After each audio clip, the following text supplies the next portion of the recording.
are here, and TL are going to have to respond. Yeah, such interesting bans. I mean, the fact that Aphelios is banned with Kalista, Zeri, Sivir all being up really makes you question where they think the power is, but it's because I think these teams are so familiar with each other's strengths and weaknesses.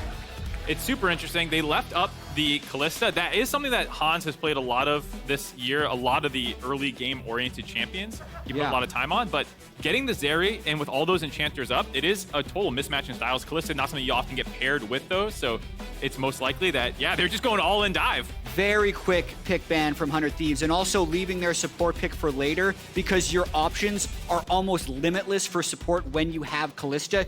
It's even a possible Kalista Ashe angle that we saw from C9 last split. Huhi would be able to pull it off. He's played it before, so a lot of options still open for 100 Thieves, and we'll see how TL rounds out this first three. It also makes it interesting where you have the jungle and AD carries match. The question is, do they want to grab the support? As I was about to say, because Kalista and Renata are one of the biggest combos in the league when you have the Kalista. Them taking that away also means that they don't have to ban it out, and they can save some more bans for anything else that they want to get rid of for the Kalista. Yeah, and at least now it feels like TL's switch up in the bans has at least worked mostly to how they expected. The fact that they dropped a Lulu and Yuumi ban that they had in the FlyQuest series and then neither was picked up by either team means they would have been wasted bans. So at least they probably feel like they're getting value out of the things they took out. And then again, you have to think, well, who he's going to play. The pool is very wide for him as a support player. Amumu going to be taken off the board. Swain taken away there from Urgot, though Bwipo has played it as well. Certainly a powerful laner that doesn't always get looked at, but I like to see the ban here for 100 Thieves doing their homework. I think it's a really smart ban, especially since 100 Thieves is so dive heavy. Swain is one of those champions who you just cannot dive through. Yeah, this is 100% telegraphed by 100 Thieves. It's an early game oriented draft because the last time they played in the regular season, they fell down 4,000 gold to Team Liquid. Yes, they came back, but that's not a situation you want to put yourself in where over the course of a series you're having to do that. So taking a little bit more early game power and such a telegraphed game plan of diving does mean that Team Liquid with their bans can target engage supports and probably spend these next two picks having things that can kite back and protect the Zeri a little bit more. I think it's likely we see Bjergsen's mid lane answer right now. They did throw 2 bans at things they thought he would blind pick. Azir is also down, so definitely a large amount of targeting towards Bjergsen's champion pool, and they'll likely be saving the 5th pick for Bwipo.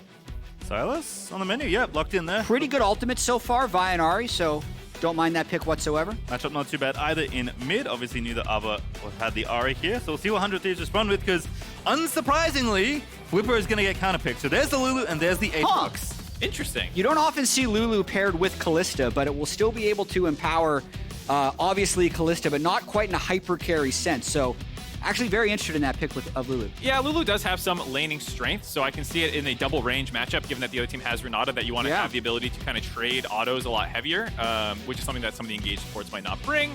So that way they can keep Bwipo. No way! Bwipo always delivers something a little bit different.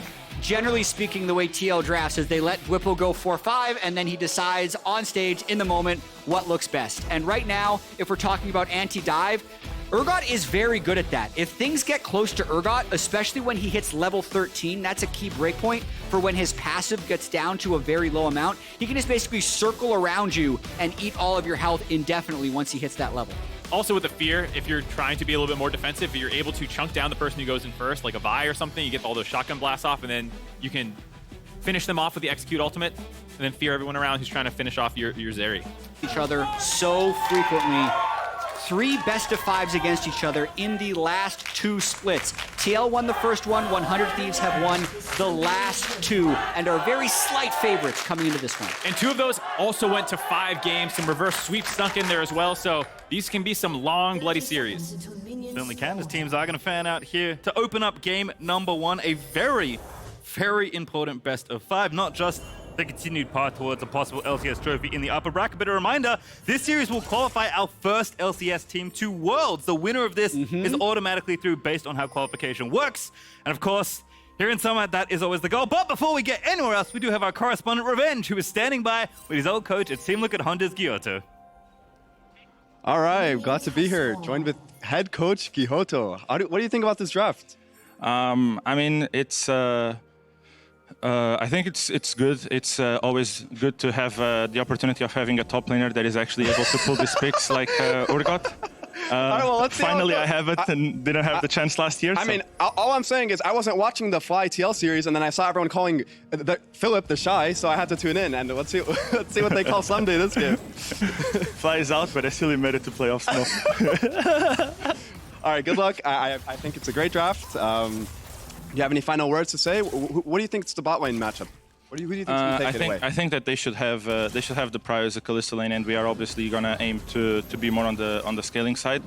I think that we kind of inverted roles where you usually play for the early game and they play for the late game. This time is a little bit of inverted roles, but I think that them showing that adaptation and we showing this adaptation as well is what makes this series so interesting and appealing to every fan. Agreed. Yeah, looking forward to it.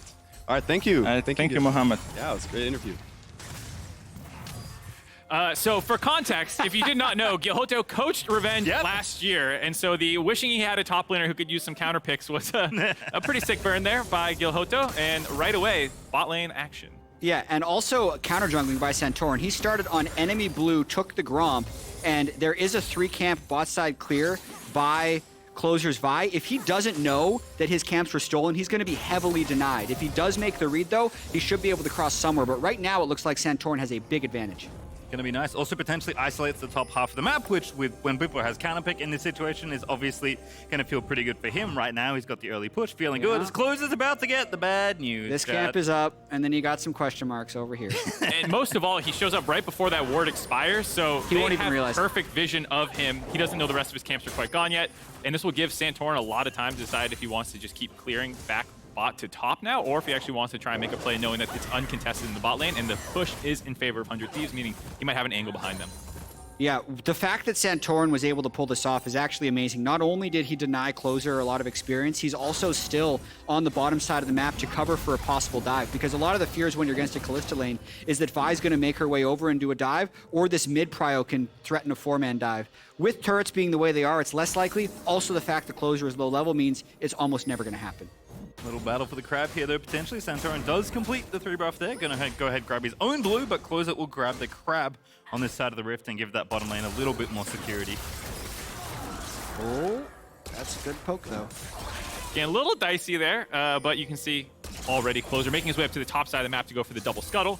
With Abba's shove in the mid lane, he's able to take that short and pass. Should be able to recover, and I'm really excited about this jungle matchup just because they have gone back and forth.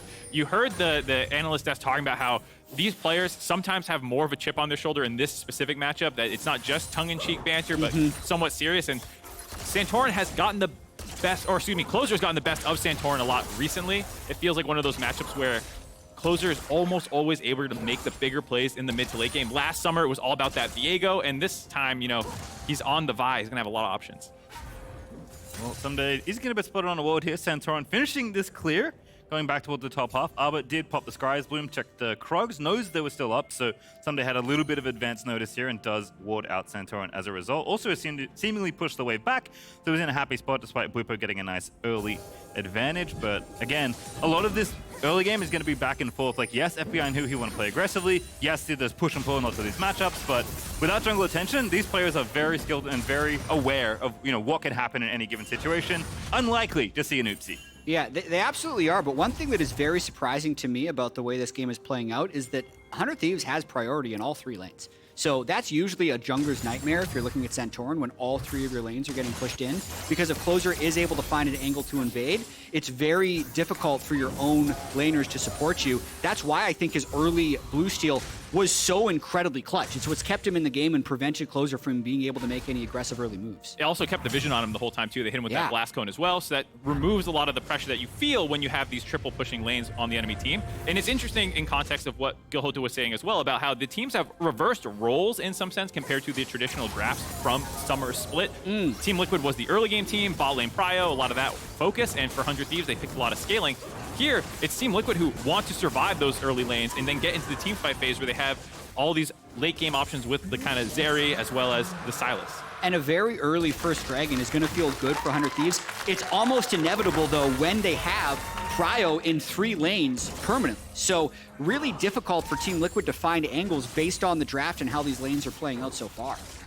Yeah, makes sense. Again, FBI Huhi doing the second part of their job, not just get prio, but also go over and take those objectives. Santorin, though, is behind here, expecting a possible counter gank here out of Closer, is not going to sweep out. Definitely had some machinations of a lane gank there, but is not going to be spotted, although perhaps he'll stick around for the long con.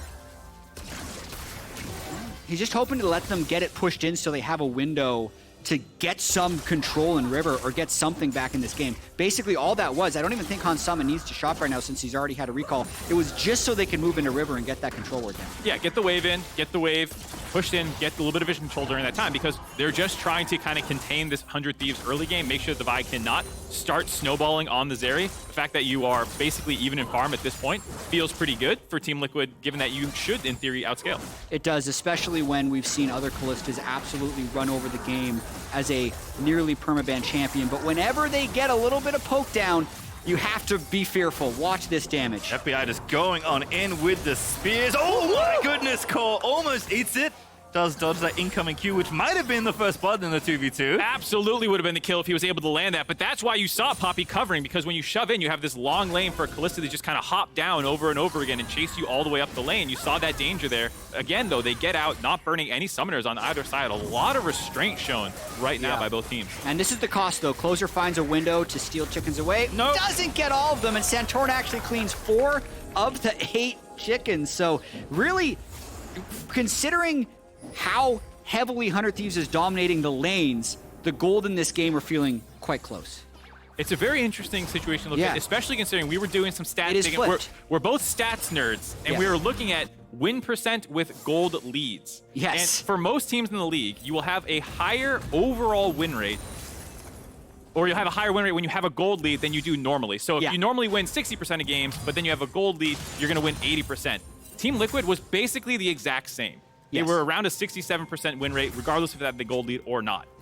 And that's been an issue with Team Liquid all year, but more specifically this split, is they have actually the best early game in the league. They just haven't been able to convert it. And 100 Thieves has been the opposite. Their early game has been very average, yet they're sitting there with the 14-4 record. So their team play after the 15-minute mark has been exceptional. So the fact that they're starting this game with total control does bode very well for them. Now, they have changed their draft strategy specifically for this game, because a lot of their drafts during the regular season, you were seeing Ornns, you were seeing Aphelios, you were seeing Azir. Now they're prioritizing these early game objectives, have gotten first Dragon, have pulled off first Herald, and now it'll be a question of can they use their mid-game knowledge when they don't necessarily have the outscaling champions. Yeah, they've kind of tried to correct for each other's strengths and weaknesses. Okay, Team Liquid was this insane early game team. Let's take an early game draft. We'll be better late. And Team Liquid's like, all right, 100 Thieves is this insane late game team. Let's take scaling to make sure we go even. And now they've just completely flopped sides. And that's why in a best of 5, it's so cool to see where the adaptations come from here, because someone made the right adaptation, someone made the wrong one.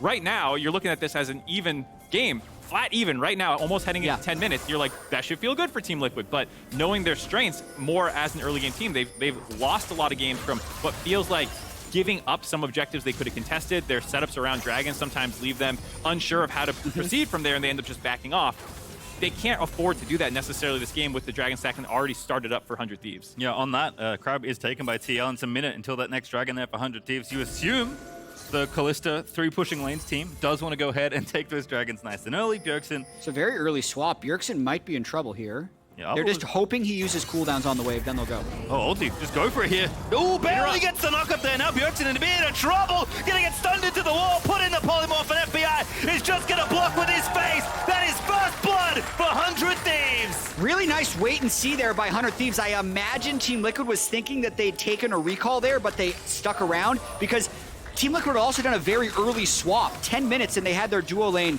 in mid lane, and now they might lose this entire turret because the Rift Herald is droppable, but it looks like Closer will wait until next time. Yeah, still has over half the time left on the Rift Herald. Just going to grab those 2 plates. Didn't want to greed out, I guess. They sensed members of Team Liquid moving down to defend it, just to get that glitter lance over the wall, confirm that Team Liquid is coming, and now you can use that for Drake pressure off this reset potentially. We'll see what they want to do with it.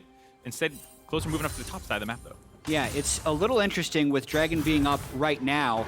They took late recalls. You can see them running out of the base. Ideally, you don't want to recall within about 45 seconds of the Dragon spawning. They took that recall at about 20 seconds. So once they did that, they said, okay, we got first blood, we got a bunch of turret plates. We're actually going to have to lose this Dragon, and we'll see if that comes to bite them later.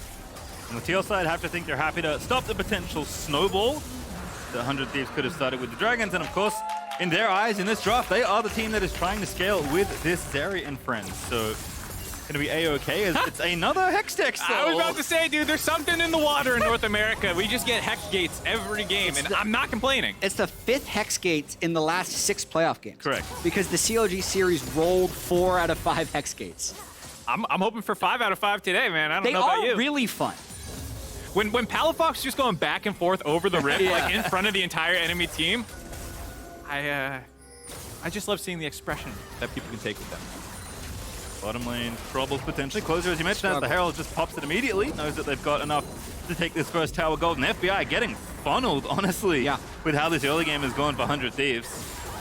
This is playing through bot. They first pick the Kalista. They don't get kills in the early laning phase, but they do get a huge amount of prio that gets them first dragon, that gives them the window to take first herald, and then it pays off with first turret. So the question now is, when they move FBI around, can they get this to be second turret and third turret and really stop Team Liquid from getting gold? Absolutely. It's 1,000 gold up right now, but Kalista is a champion that kind of needs to be ahead of the pace of the game. She's short range, her damage can fall off, and so they need to keep this kind of pressure up. And FBI is a player who has had his ups and downs this year a little bit. Last year, he was uncontested, maybe the best AD carry in the league. There was a little bit of debate about it, but he was 1-2 up there. This time around, it feels like third, fourth is more the conversation that people are having around him. Berserker coming into the league, obviously Danny having an incredible year. Hansama joined the league, has put a lot of pressure on FBI, and I think he is someone, when he's playing well, can play all the styles. He can play this really hyper aggro early game version. He can play the late game scaling, and I do like 100 Thieves throwing this mix up with him as the focal point early on. Yeah, I also think that having FBI on Kalista is a little bit of a dare by Team Liquid. It has generally been a red side ban, so because I think FBI had almost defaulted to so many scaling picks throughout summer, Team Liquid is testing if he can still play Kalista. So far, he's proven his way. Tower diving coming, CoreJJ, the one in trouble. Violti's out there, Charm lands from Abba, and that's an easy pick up there for 100 Thieves. Is there an extension? Bwipo, now the next target. FBI is here. Open up the top lane. See you later, Bwipo. That's 3 kills for 100 Thieves. And this is so huge for 100 Thieves. They are just first to the play. They move their bot lane up here, they get 2 more kills, and you can see Team Liquid, they don't even have mid lane pushed. Just now, Bjergsen is getting that wave to the turret. So in terms of tempo, 100 Thieves is way ahead of this game. Such a good job there, blowing up the Renata right at the start, too. Anytime you're diving, the thing you're concerned about is that massive ultimate, locking up your team under a turret, making them hit each other.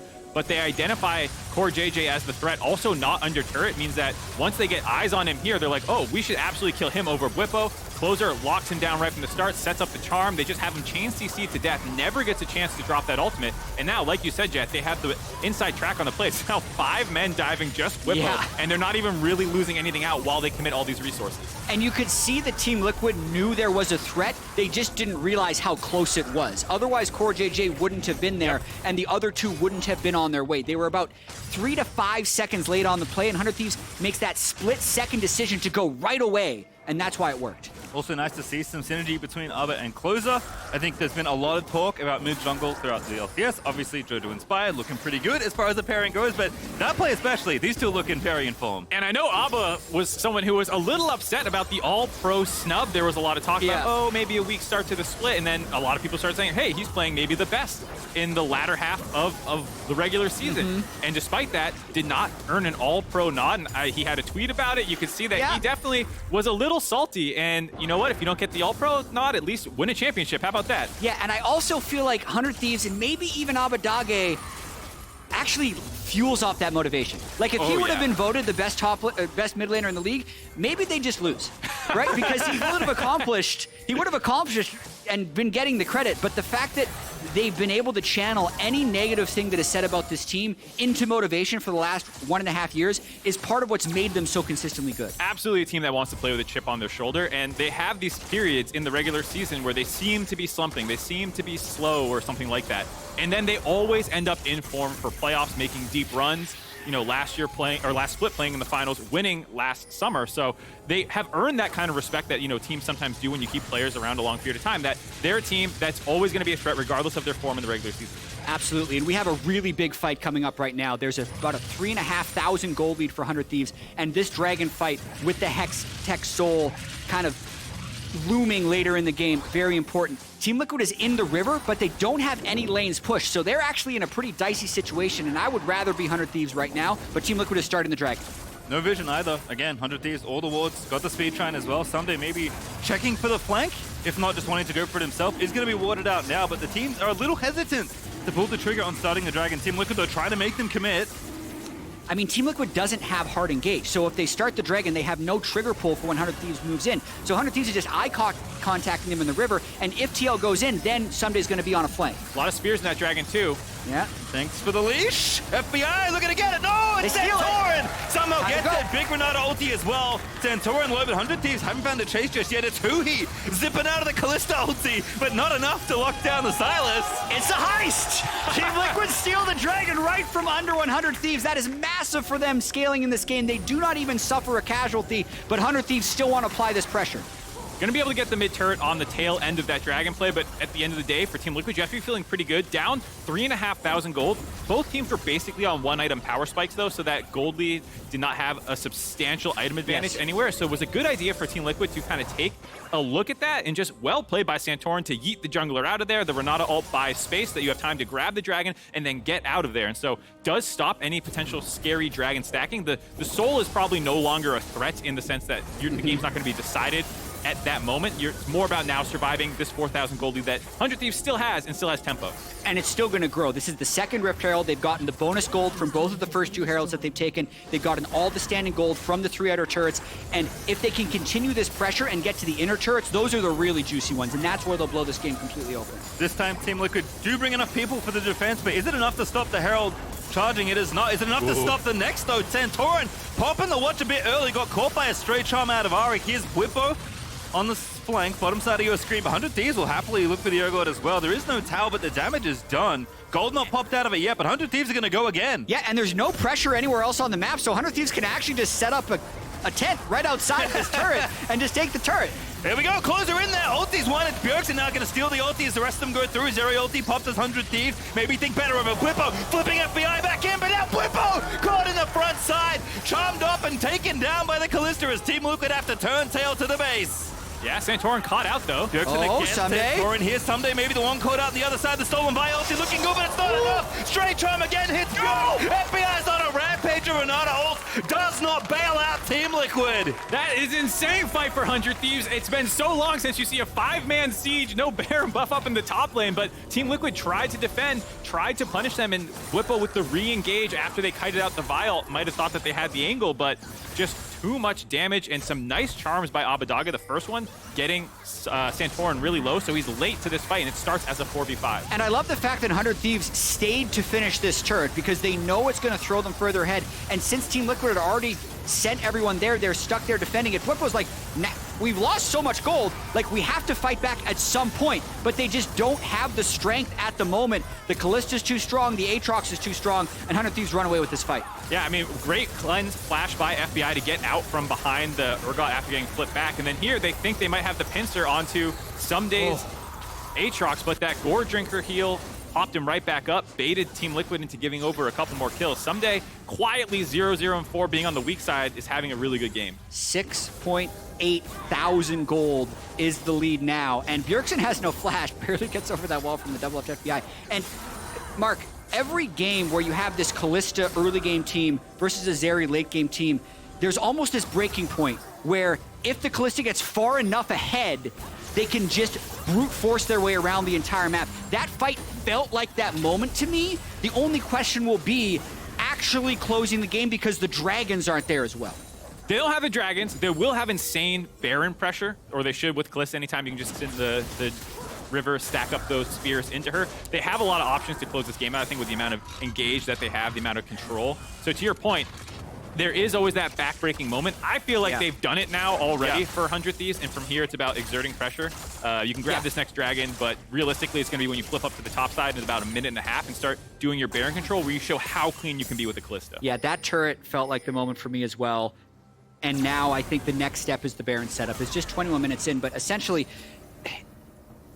once they clear away this Vision Baron, it'll be about moving into this zone.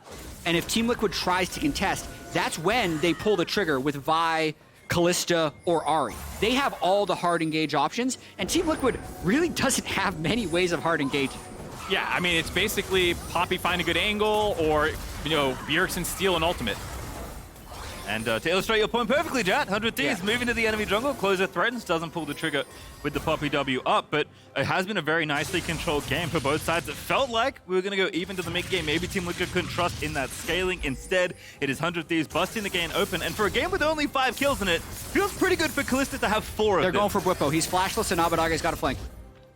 There he is. Bwipo on the bottom side of the screen. Abbeddage just melee range charm. Keep it nice and simple. The whole squad's here. Closer's not even going to need to burn the ulti. It's Abba that picks up another. Really like that kind of flip of the play. They were Really getting cool. a lot of vision control in the top Baron really area. cool. They lure, obviously, Bwipo into thinking, okay, I'm fine to push out bot lane. Then they just attack and kill him. That was a really, really clever play. And where's the counterplay? Team Liquid aren't going to rush Baron. Vision control back the Baron area. That's Cool. about what your counterplay is at that point. You clear out the wards that 100 Thieves just invest in. That's the best you can do. I am very curious what Team Liquid's conversation will be if they end up losing this game, which is looking highly likely now with an 8,000 gold deficit, because they didn't have any prio in the early game. They're arguably better in team fights, but how did they get there? Because they have no hard engage and no prio. So how do they actually put themselves in a winning position? And 100 Thieves has done a masterful job of playing with their prio, setting up in the right spots, but it really just feels like Team Liquid, yes, they have 0 kills, but like, how do they actually get kills with this setup? It's hard, and when they were going to their 4-5 phase, we're talking about, are they going to go for more peel options to kind of just handle this kite back after 100 Thieves had telegraphed their hard engage? And obviously, Urgot and Sylas are not peel. They did not index into just surviving hard engage and being an annoying range comp that wants to kind of outrange the relatively short version of 100 Thieves. Yeah. They kind of opted into being melee versus melee in a lot of these fights. And so I think that speaks to a big question mark heading into game 2. Obviously, we also talked about how teams flip styles. 100 Thieves said, we can play early game, and they're kind of backing that up right now. Team Liquid, if they can't find a way to survive this game, I'm not surprised, like you said, if coaches are already back there prepping game 2 draft. Be like, okay, we're picking blue side, we're doing something completely different. Yeah. Because this didn't work. Abba is going to get hit by a straight Zeri W, but Closer just taking a couple camps while he can. 100 Thieves going to set up this Baron. No need to rush, but they have plenty of Baron power and damage here with this massive 3-item Kalista. They do have to push Team Liquid into a decision ASAP, though, because there's an objective bounty that Bwipo's trying to pick up right now. He'll get it. And there's a possible steal for Santorin if he gets the right eject with his ultimate. He gets the objective bounty, might still have time to TP. 100 Thieves clearly wants to bait for a fight, but at a certain point, you have to be willing to flip. Closer, I believe, smited the Baron for health. He's going to have another charge back, so don't have to worry about that. And Bwipo is not leaving, hasn't been ideal. given a reason to just yet. Going to stick down and try and get even more objective bounty gold. Oh, Yeah. Going back instead. 100 Thieves peeling off the Baron bait play to stop any extra pushing going on by Bwipo. They have all the turrets for Team Liquid down in the bot lane, except the inhibitor turret, so they can invest some time into shoving that all the way in and make sure that Bwipo has to now make a long track, and that buys more time for those Baron baits in the future, so I don't mind them pulling off there. The cute idea didn't work. You lose a little bit of gold, not the end of the world. Just reset up that vision control and do it again, and hopefully this time, I would say, put some more spears into the Baron to increase the threat of, if you don't come, we actually will just finish this. It is a small victory for Team Liquid for sure, not having to burn the teleport when the other team had 5 to rush Baron. Team Liquid probably needs 3 or 4 more of those small wins before they would have a realistic fight back in this game, but you take what you can get. Easier option. 100 Thieves int Baron, and you get an ace and a Baron. That's an easier path than 3 or 4 or 5 of these. Yeah, that's one big victory. You can take that too. I'm a bigger fan of that angle if I'm a Team Liquid fan of. Let's hope that they flip the Baron, like you said, and maybe mis-execute. Yeah. Because, with a 7,000 gold lead, the fact that they have the Lulu for shielding as well does make starting the Baron over and over again relatively easy to do. Once again, Team Liquid know what 100 Thieves want to do. Push into this jungle, take out their vision, so they are going to sit around and defend it, but don't have any vision in the pit just yet. Cole's going to fix that, puts a control ward in the back. Also, as a reminder, it is Hex Rift as well, so plenty of possible angles around these big objectives. Dragon's not up for 2 minutes, so we're going to have a little bit of a dance for this Baron while we wait for that Dragon to come up. I was trying to highlight the jungler. I misclicked there. And Stopwatch. Nice. Yeah, well, he also has a chem tank charge item as opposed to this Divine Sunderer. It was surprising me. He went Chem Chung Chain Sword for the first item.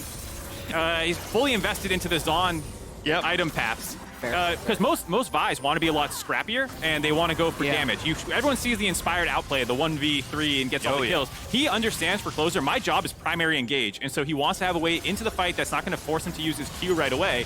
So you have the active to pop it, run at them, and then you're a little bit tankier when you're actually in the scrap. So I really like this adaptation by closer for this game. That's what you're talking about again. They got the spears in, and now Ssumday's actually going to be the target. Bwipo trying to find a hard engage angle, but FBI is going to turn off the Baron with the rest of the team. Closer a little bit low. Now Bwipo's the target, not that tanky. In we go. The bailout will not be enough as Huhi going to get credit for the kill. 100 Thieves going to keep on rolling. FBI 1v4 just in the face of the enemies, but they'll take the one kill. That's all they'll need. They take the one kill. I'm curious if they go right back on the Baron because they want to be able to blow this game open. If it was just a one kill to get them off Baron, that would be a win for Team Liquid, but they now have to go again. Setup is here. Santorin again has the angle. No blast plant. Control it in the back. Ssumday dealing with it. CoreJJ getting some damage down, but again, the spears in the back of the Baron make this steal so impossible, and it is closer. That secures it. Santorin trapped in the pit. Will not be bailed out as 100 Thieves now 10,000 gold ahead.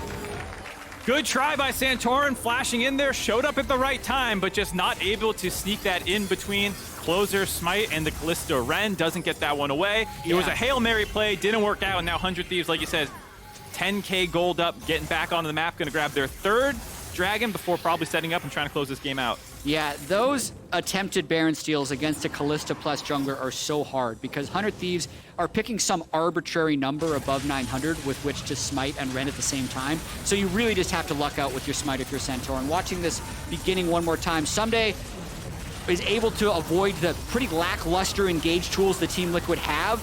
The Renata ultimate also would have been amazing if they could get it on Bwipo. That's the window they'd actually have to win the fight, but it goes wide and 100 Thieves clean up. Yeah, trying to cut off the reinforcements for collapsing onto Bwipo and just missed it by CoreJJ there. And then afterwards, you know, it's a 4v5. Realistically, you can't win the fight. Santorin, like we said, flashed it at a good time, had a good feel for it, but you know, just too difficult to actually do there. Nice fight by 100 Thieves. Huge gold lead now. Got the waves pushing in the bot lane, mid lane, setting up a 4-1. Yeah, made him sweat, made maybe us sweat too. Santorin certainly has his smite instincts trained after many years, but 100 Thieves gonna be on easy street for this game. They have the soul point now, but I don't think they're gonna need it. Ideally, they're looking to close this game out with the 90 seconds they have left on this Red Bull Baron. Yeah, and you can actually see them doing a 1-3-1. You don't see this as often anymore, so that means they're generally pushing 3 lanes at the same time. The 3 would be in the middle, the solo laners in the side. You don't see this because usually it's too easy for the other team to just fight on one person, but Team Liquid have such poor engage tools that 100 Thieves is able to push all 3 waves at the same time. Team Liquid just confined to their base, doing their best to defend these inhibitor turrets, but without an easy engage option like you're saying, it's hard to just try and pin up the, you know, Aatrox in the top lane or hop directly on top of the Kalista just standing in the mid lane. So they're going to finally try and go on Abbeddage, but oh, they might have got him. Bjergsen found one, but needs more, and there's just too many dashes. That was the best they can do. Half health him. There we go. And again, FTX gold advantage overwhelmingly in the favor of 100 Thieves. They're going to take one in here. They've got one open in the bottom side. They're looking to open up the top half as well. TP back in from Abba just to make sure he can spend the last bit of that gold he's picked up. And Team Liquid going to be forced back towards the fountain in short order. We're going to get Poppycopter kicks out too, but tower still falls down. Santorin can't play goalie for long enough. Yeah, closer with a flank after breaking the mid lane turret can kind of wrap around to make it difficult to step up and do wave clear duties. Abbeddage lands a nice chunk. They're able to grab their second inhibitor turret, and 100 Thieves closing this one out clinically, moving their way down to the bot side to take out the third inhibitor. And man, 100 Thieves has actually played this game so well, holding the prio in all 3 waves, getting the early dragons, using the Rift Heralds properly, and now systematically taking down 3 inhibitors and less. FBI very, very angry, goes berserk on his teammates. Closer in trouble, but not dead just yet, and FBI should be able to take over the game. Santorin and the rest of the squad are getting shredded. FBI open up for the triple kill, as it may be a Penta on top of it all. Abbeddage flashing in, gonna take away kill number 4, but more importantly, 100 Thieves back to business. A vintage bot lane performance from them. They will take game number 1. 100 Thieves shut out Team Liquid in game 1. Not a single kill given over.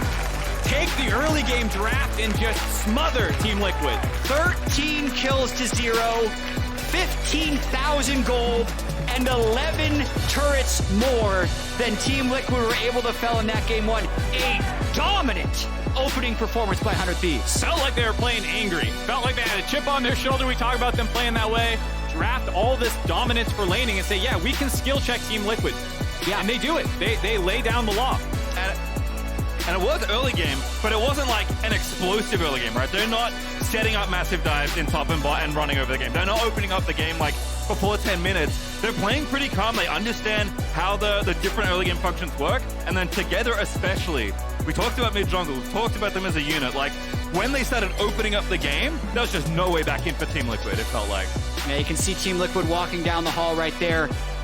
No discussion until they get to their team room for sure. No post-game conversations right there because they didn't have that many options, and it's because 100 Thieves didn't give it to them, right? Very small victories throughout the entire early game turned into objectives, turned into turrets, and I mean, that's not a perfect game because they gave up 2 Drakes. That's pretty close. A lot of them were strategic things too. We're like, we got to kill before the dragon. We're happy with that. You can have the dragon, Team Liquid. It felt oftentimes like 100 Thieves knew what they were giving up when Team Liquid got those kinds of things. And I think for Team Liquid, you grab that draft, crinkle it up, throw it in the trash can, let's start over. And I will say, these series have been like this. Remember, it was a reverse sweep just in spring that 100 Thieves had over Team Liquid. Momentum in these series against these teams can swap so quickly. Yeah, so that now turns the last 2-year record to 16 wins for 100 Thieves, 7 wins for Team Liquid. Team Liquid's going to have to bounce back. Certainly will. And while the team's ready up for game number 2, we are going to be heading over to the State Farm Analyst